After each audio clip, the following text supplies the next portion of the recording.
Hello, bachcho. Let's see this question. So this question says, if u is equal to xy plus yz plus zx, find the force vector F in terms of x, y and z.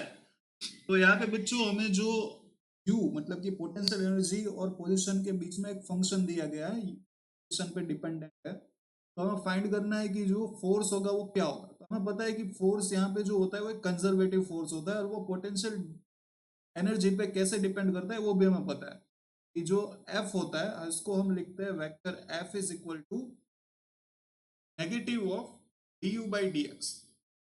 ऐसा हम लिखते हैं, या तो आप इसको del U by del X भी लिख सकते हो। डेल का मतलब क्या होता है, डी का मतलब होता है यहाँ पे हमें पार्शियल डिफरेंशिएशन करना, मतलब कि जब हम एक्स का डिफरेंशिएशन कर रहे होते हैं तब हमें y और z को कांस्टेंट मानना है। ठीक है, तो यहाँ पे हम मान सकते हैं कि जो वेक्टर r है उसको हम जनरली लिखते हैं एक्स आई कैप, फिर वाई जे कैप और जेड के कैप, ऐसा लिखता है। और अगर इसको मैं डिफरेंशिएट करूं तो vector D R is equal to, इसको हम क्या लिख सकते हैं, डी आर हो जाएगा तो यहाँ पे एक्स का डी एक्स हो जाएगा, वाई का डी हो जाएगा और जेड का डी जेड हो जाएगा। ठीक है, तो यहाँ पे मैं लिख सकता हूँ डी एक्स आई कैप प्लस डी वाई जे कैप प्लस डी जेड। ठीक है, तो सिंपली जो वेक्टर का फॉर्मूला होता है वो हमारा इस बार हो जाएगा D U by D R हो जाएगा, negative of D U by D R हो जाएगा। ठीक है, तो इसको हम कैसे डिफ्रेंशिएट करेंगे, तो सिंपल सी बात है, पहले हम इसको करेंगे x के रिस्पेक्ट में, फिर इसको करेंगे y के रिस्पेक्ट में और फिर इसको z के रिस्पेक्ट में। ठीक है, बहुत ही सिंपल सी चीज है। चलो पहले हम इसका x कंपोनेंट निकाल लेते हैं, मतलब कि एफ एक्स क्या हो जाएगा, minus del U by del X हो जाएगा। अब क्या हमें x के रिस्पेक्ट में इसको डिफ्रेंशिएट करना है। देखो बच्चों, नेगेटिव में ऐसा का ऐसा रख रहा हूँ, x का डिफ्रेंशिएशन हो जाएगा 1 और y का हो जाएगा कांस्टेंट है तो बाहर आ जाएगा, और x का हो जाएगा 1। फिर वाई जेड पूरा कांस्टेंट है तो उसका 0 हो जाएगा, और जेड एक्स में z कांस्टेंट और x का हो जाएगा 1।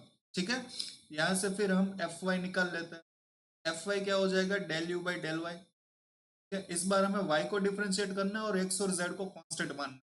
तो एक्स वाई है उसमें x बाहर आ जाएगा और y का हो जाएगा 1, y और z में z बाहर आ जाएगा और y का हो जाएगा 1, z इंटू एक्स ये कांस्टेंट हो जाएगा तो इसका हो जाएगा 0। फिर आता है एफ जेड क्या हो जाएगा, negative of del U by del Z. तो इस बार हमें जेड को डिफरेंशिएट करना है, एक्स और वाई को कांस्टेंट मानना है। पहला तो एक्स और वाई है तो वो 0 हो जाएगा, फिर वाई इंटू जेड, तो वाई बाहर आ जाएगा, जेड का हो जाएगा 1, जेड इंटू एक्स, एक्स बाहर आ जाएगा और जेड का हो जाएगा। तो यहाँ से अगर मैं बात करूँ तो ये जो पूरा टर्म आता है वो आता है negative of Y plus z. फिर यहाँ पे जो आता है वो आता है negative of x plus z. तो यहाँ पे जो आता है वो आता है negative of Y plus x और x plus y you can से।